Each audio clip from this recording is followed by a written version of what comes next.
Muito bem, amigos. Estamos de volta, então, falando do Estatuto do Desarmamento.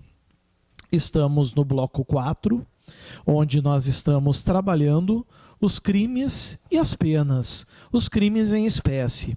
O bloco mais importante do Estatuto do Desarmamento. Por isso que nós estamos dando um cuidado um pouco mais especial para ele. E agora a gente vai para o bloco 4C. Bloco 4C, que traz um crime tradicional, né? Eu posso dizer para vocês que é o crime mais tradicional de todos. Artigo 14. Porte ilegal de arma de fogo de uso permitido. Agora as coisas estão começando a complicar. Primeiro, amigos, que a gente continua falando de arma de fogo de uso permitido.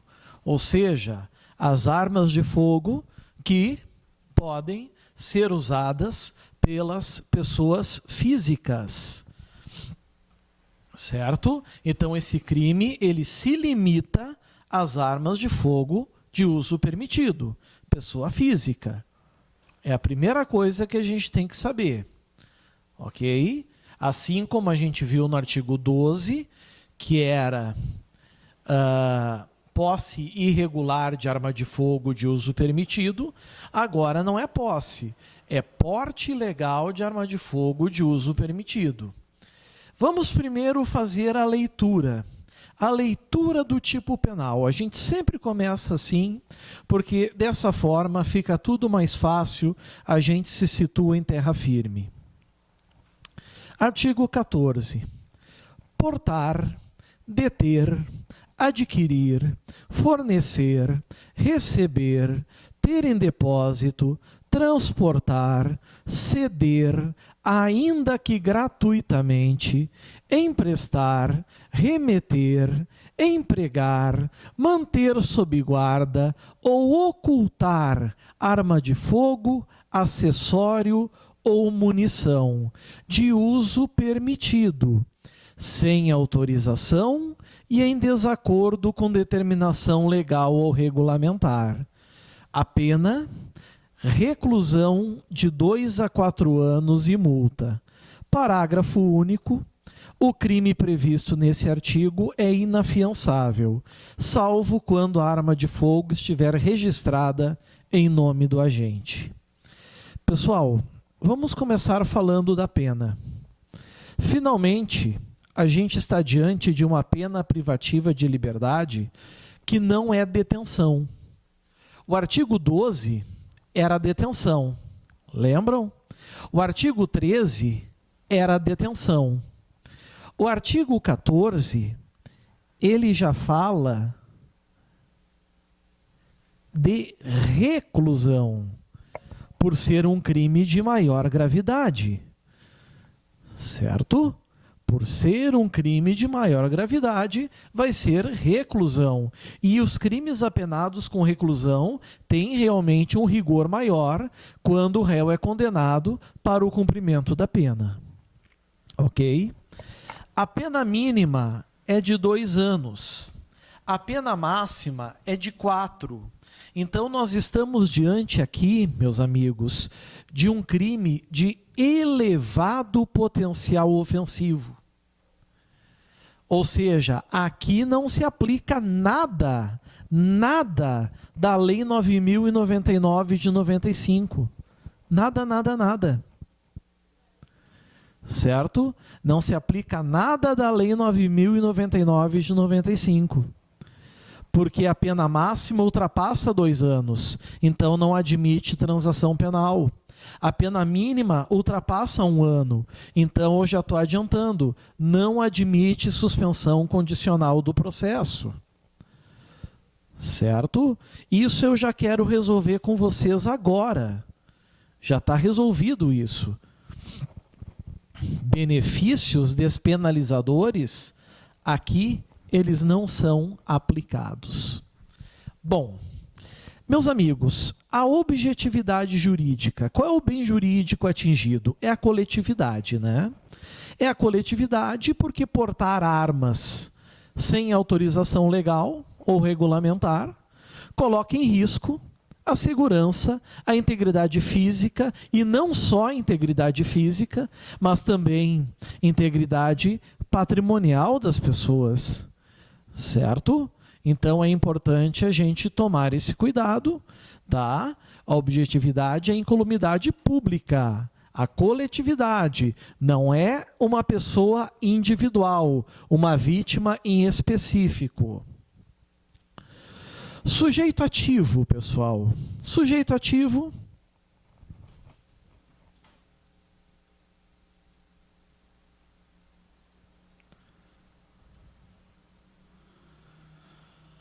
Crime comum.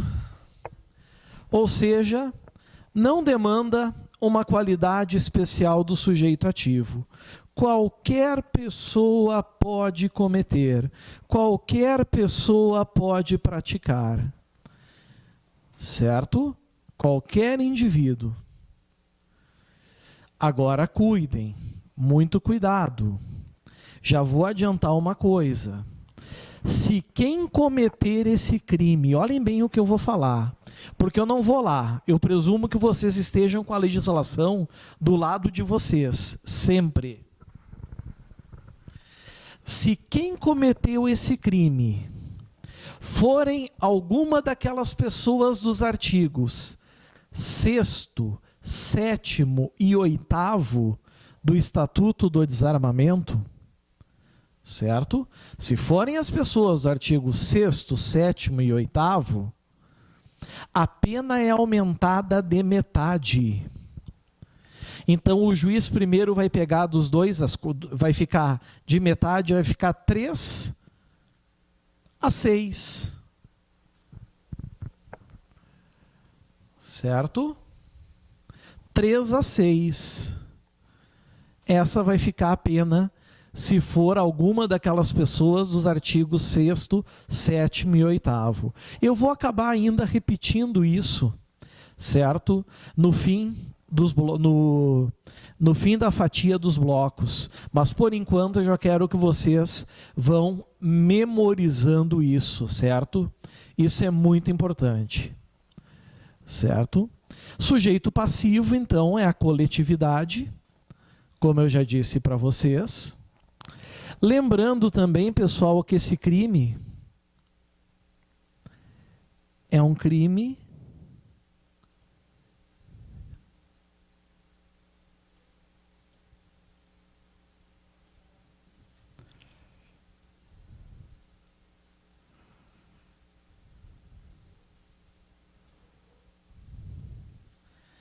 abstrato. Primeiro, por que é um crime de perigo? Porque é o crime que ocorre quando o indivíduo porta, detém, adquire, fornece, recebe, tem em depósito, transporta, cede ainda que gratuitamente, empresta, remete, emprega, mantém sob guarda ou oculta. Não lesa ninguém, mas coloca em risco o bem jurídico coletividade, o bem jurídico incolumidade pública, certo? Por isso é um crime de perigo. E por que é um crime de perigo abstrato? Porque não é preciso demonstrar, comprovar que alguém foi colocado em risco, certo? Se eu estou andando pela rua com uma arma de fogo e eu não tenho autorização para portar essa arma, certo? Eu cometo esse crime. Ah, mas não tinha ninguém na rua, a arma estava bem escondida, é irrelevante. Certo? Por isso que nós chamamos esse tipo de crime de perigo abstrato. Ok? Questão polêmica. Questão extremamente polêmica agora. Até vou me sentar para explicar isso para vocês. A doutrina a literatura jurídica se debruçou por muito tempo sobre a questão do indivíduo que porta mais de uma arma ao mesmo tempo. Porta 2 armas, porta 3 armas, porta 4 armas. O que ficou decidido se cair em prova uma questão dessas? Se forem 2 armas, o indivíduo responde 2 vezes pelo artigo 14? Se forem 3 armas, ele responde 3 vezes pelo artigo 14? Como é que fica essa situação? Como é que fica esse caso? Aí é que está. A doutrina entendeu que, portando 1, 2 ou 3 armas, o perigo à coletividade é o mesmo. O perigo à coletividade é o mesmo. Então, mesmo que ele tenha uma cinta com 10 armas em volta, certo? Uma cinta com 10 armas em volta, o crime é um só. O crime é um só. O máximo que o juiz pode fazer ao condenar o indivíduo, o máximo, é aumentar a pena base. Quanto mais armas, mais próximo dos 4 anos. E a multa maior. Certo? Mas o crime, pessoal, o crime é um só. O crime é único. Compreenderam? Agora vamos supor que o indivíduo tenha 4 armas. O cara é grandão, né? O cara é grandão. Ele tem 4 armas. 4 armas. Vamos supor que 3 armas sejam de uso permitido, que se encaixa no artigo 14. E uma arma é de uso restrito. Ele vai responder por 2 crimes? Não. Ele responde somente pelo crime mais grave. Ele responderá pelo crime do artigo 16. Posse ou porte de arma de fogo de uso restrito, que é o crime mais grave. A consunção aqui absorve o 14. O 16 absorve o 14.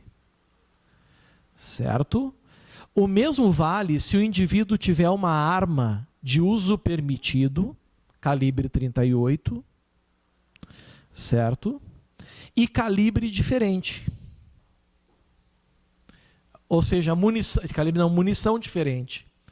Nesse caso, o crime é do artigo 16. Ou a munição é de uso restrito.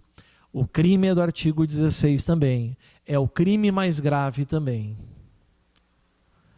Certo? Pessoal, um grande cuidado agora. Informação importante, tá? Se o indivíduo estiver portando uma arma de brinquedo, caracteriza crime de porte de arma de fogo de uso permitido? É óbvio que não. Certo? Arma de brinquedo, um simulacro, uma réplica. Ah, professor, mas eu li no Estatuto do Desarmamento que é proibida a comercialização dessas armas, desses tipos de produto. É proibido, mas não é crime. Certo? A lei anterior, a 9437 de 97, essa sim, dizia que era crime. Tu possuir, portar armas de brinquedo, simulacros, réplicas, só que o Estatuto descriminalizou. A gente chama isso de abolitio criminis. Certo?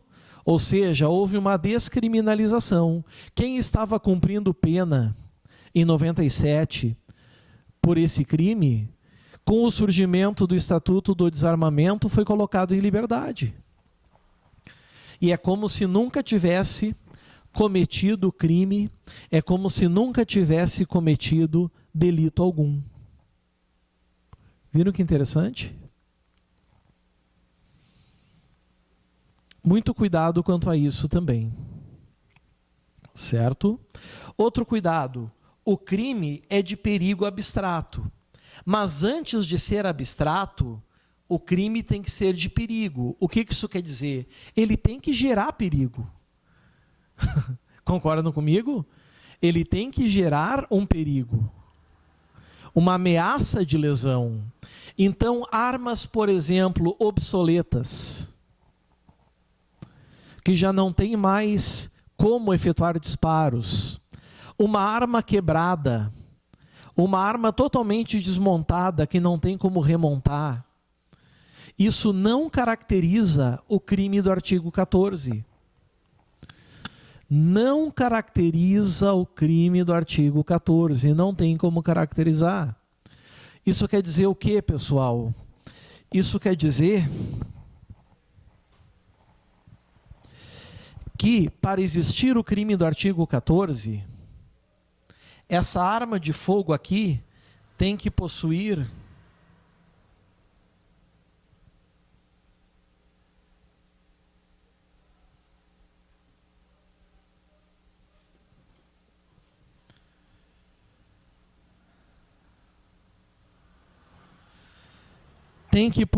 meus amigos, potencialidade lesiva, capacidade de gerar dano em alguém.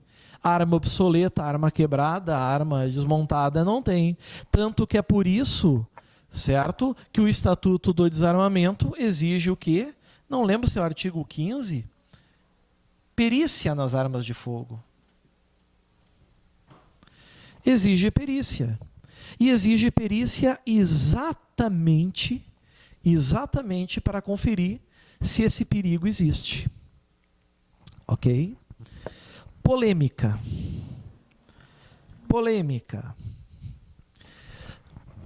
Ali está transportar, não está? Vocês estão ali vendo o verbo transportar. Eu tenho certeza disso. Verbo transportar. Mas e se o sujeito estiver transportando uma arma desmuniciada? No início dos tempos,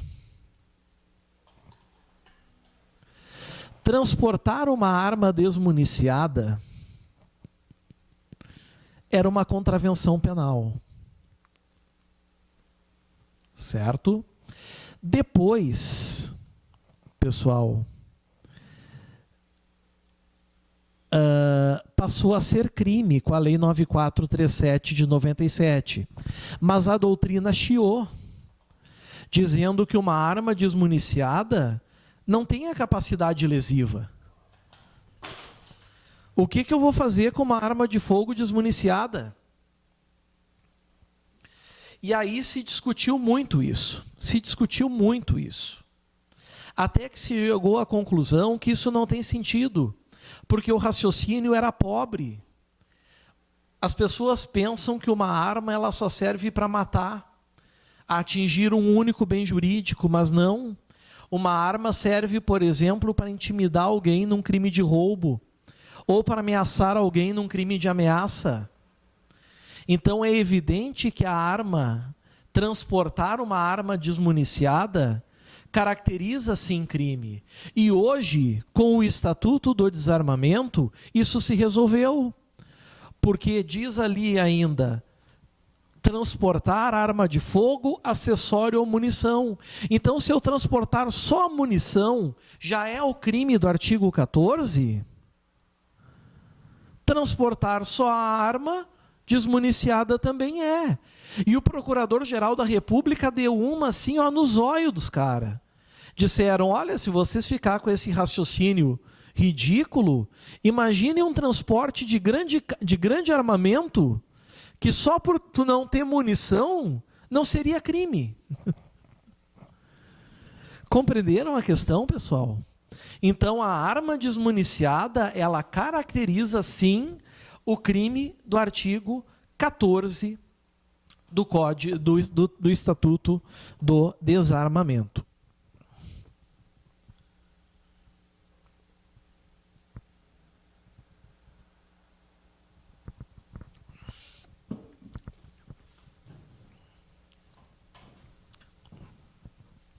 Cuidem esse ponto. Bom, elementos do tipo. ações nucleares. É o primeiro crime que nós temos vários comportamentos criminosos.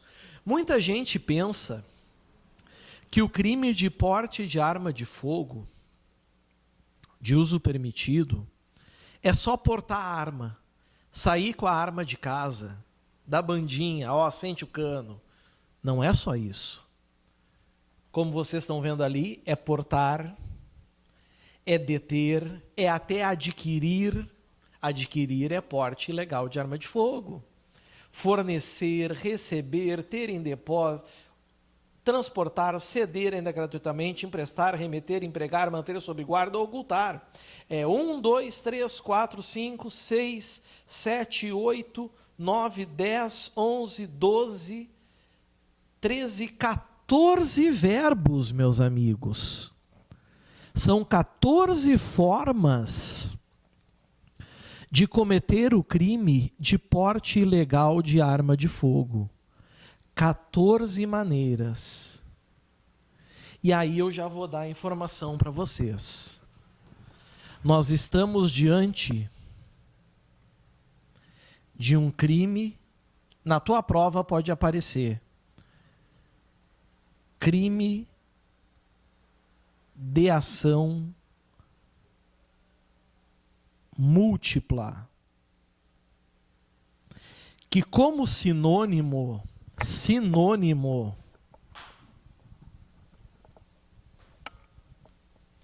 pode também ser chamado crime de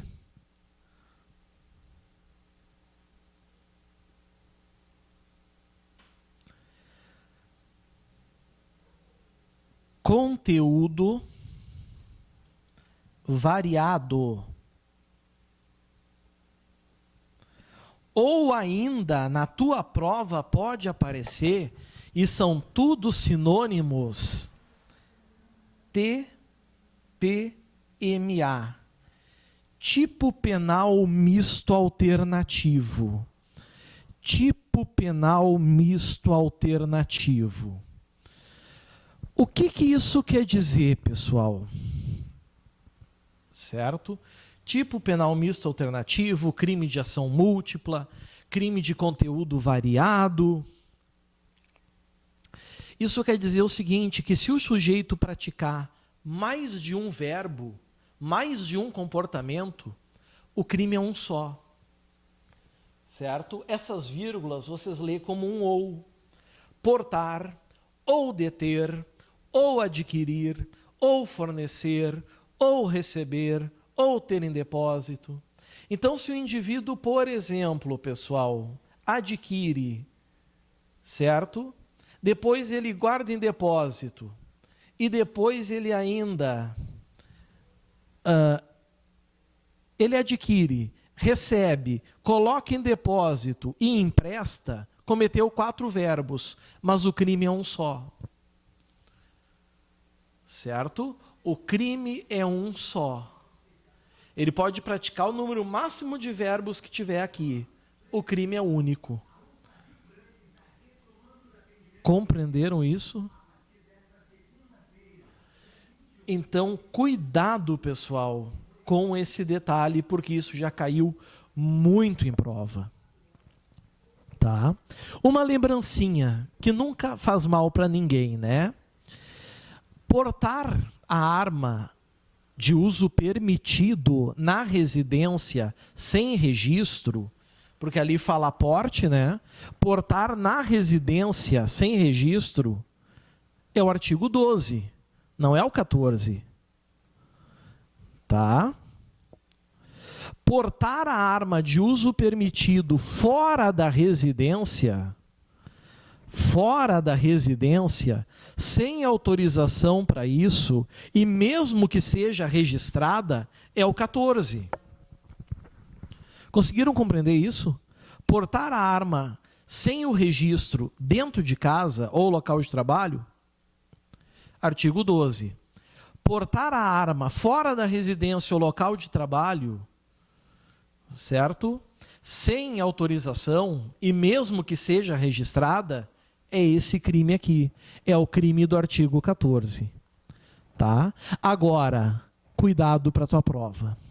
Muito cuidado para a tua prova.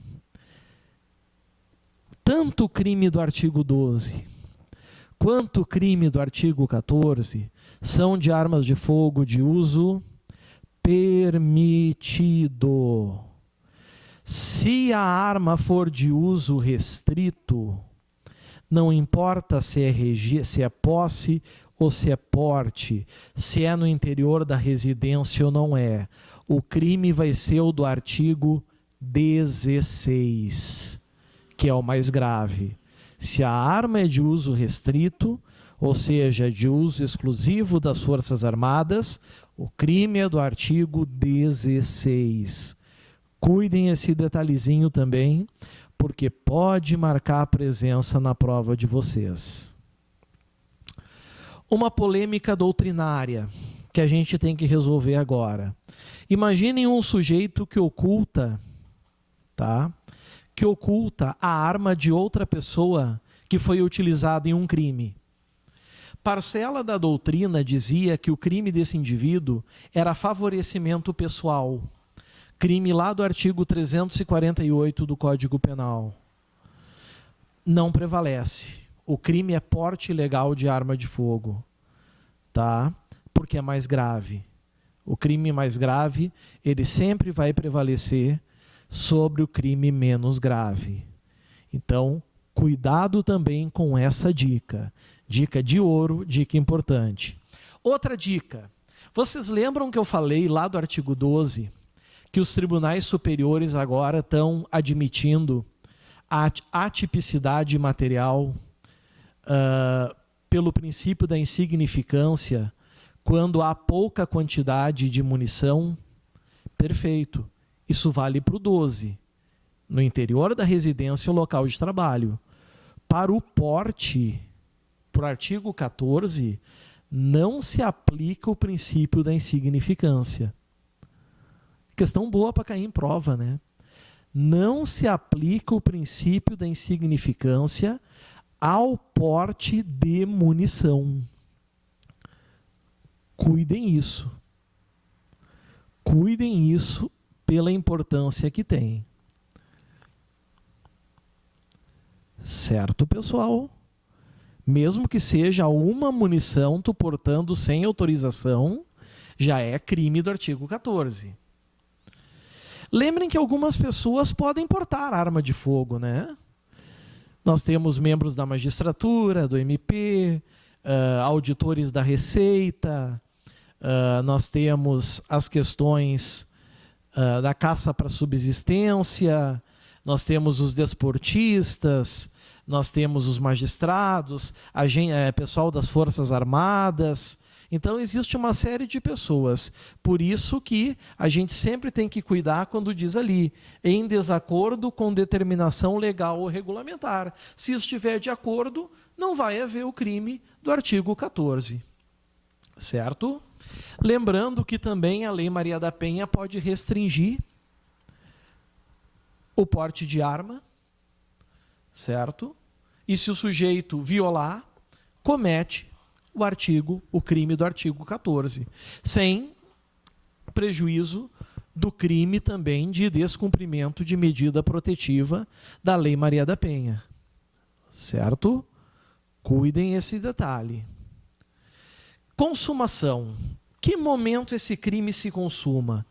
No momento que o indivíduo pratica os verbos. No momento que ele porta, ele consuma. E aí o crime é permanente. Enquanto ele estiver portando, o crime está acontecendo. E o flagrante pode se dar.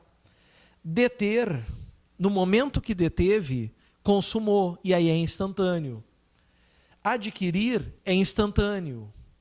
Fornecer é instantâneo. Receber é instantâneo. Ter em depósito é permanente. Enquanto tiver em depósito, o crime está se consumando e o flagrante pode se dar a qualquer momento. Transportar é permanente. Enquanto estiver transportando arma de fogo, acessório à munição, certo? O crime está acontecendo e o flagrante pode se dar a qualquer momento.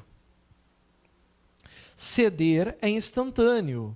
Emprestar é instantâneo, remeter é instantâneo, empregar é instantâneo.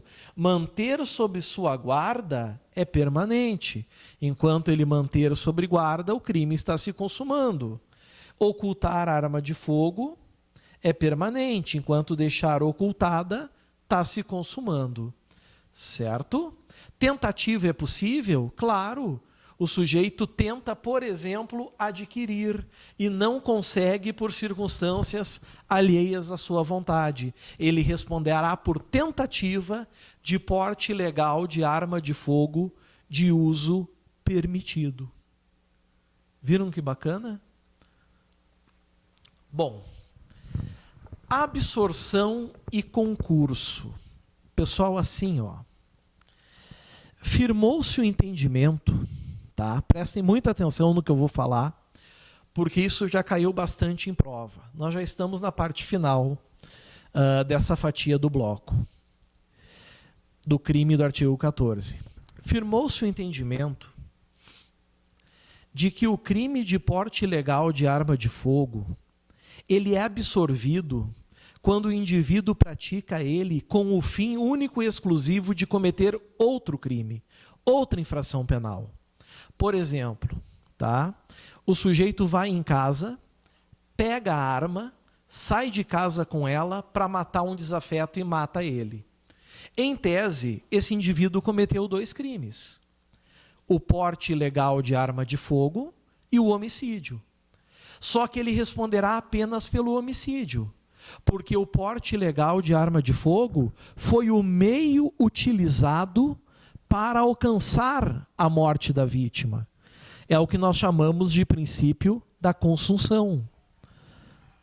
Certo? Ou então aquele indivíduo que sai de casa com a arma, ou seja, já consumou o porte ilegal de arma de fogo para assaltar. Ele responde apenas pelo roubo ou pelo latrocínio, mas ele não responde pelos 2 crimes, porque o porte ilegal fica absorvido. Agora, o mesmo não acontece, pessoal. O mesmo não acontece, certo? Se os desígnios forem autônomos. Aí nós vamos ter concurso. Por exemplo, um indivíduo sai de casa com a arma, apenas para sair com a arma. Está com a arma de fogo. Policiais deteram ele. E ele mata os policiais, certo? Para não ser pego em flagrante. Nesse caso, ele vai responder tanto pelo porte ilegal de arma de fogo, como pelo homicídio qualificado, para garantir a ocultação ou impunidade de outro crime. Porque ele não saiu de casa para matar os policiais. Compreenderam? Os desígnios aqui, eles são autônomos. Se deram conta disso? A mesma coisa, pessoal, por exemplo, se o sujeito usa a arma para assaltar, uma pessoa e leva o carro. E dias depois ele é surpreendido com essa arma no banco. Ora, já não absorveu mais, porque o fato ocorreu antes. Aí, nesse caso, vai haver concurso material. O juiz vai pegar a pena do artigo 14, mais a pena do roubo e vai somar. Então, nós só vamos ter absorção quando a arma for o meio único e exclusivo para cometer outro crime. Bacana, né?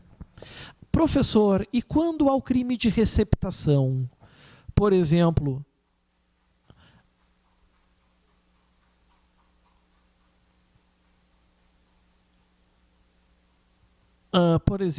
adquirir uma arma de fogo que tu sabe ser proveito de crime.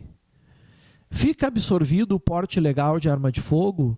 Não, porque os bens jurídicos são diversos. A receptação protege o patrimônio das pessoas. E o porte ilegal de arma de fogo, a incolumidade pública. Então, nesses casos, nessas situações, tá? Não há também a absorção, isso já caiu em prova. Eu quero que vocês cuidem agora, tá? um grande cuidado para terminar com esse parágrafo único. O crime previsto nesse artigo é inafiançável. Risquem. Tem uma adinha aqui. Uma ação direta de inconstitucionalidade. Ou seja, esse crime é sim afiançável. Certo? A jurisprudência declarou procedente a ADIM para não equiparar esse crime com os crimes hediondos, que são inafiançáveis. Tá? Então, o crime do artigo 14 é afiançável. Só não vai ser afiançável se o indivíduo não cumprir as condições do Código de Processo Penal, como, por exemplo, quebra da fiança, não se ausentar da comarca, não cumprir as condições que foram estabelecidas. Certinho? E assim, pessoal, marquem, destaquem o que está aqui em vermelho, né? Para que os senhores não esqueçam depois. E eu duvido que os senhores errem alguma questão sobre o artigo 14. Falta agora o 15, que é o disparo de arma de fogo. O 16, posse e porte ilegal de arma de fogo de uso restrito. O 17, comércio ilegal de arma de fogo. O 18, que é o tráfico de armas. E algumas disposiçõezinhas finais, para terminarmos o Estatuto do Desarmamento. Fechamos mais um subbloco aqui, né? Fechamos aqui o bloco C e nós vamos então logo para o bloco D. Aguardo vocês para um novo crime. Até mais. Tchau, tchau.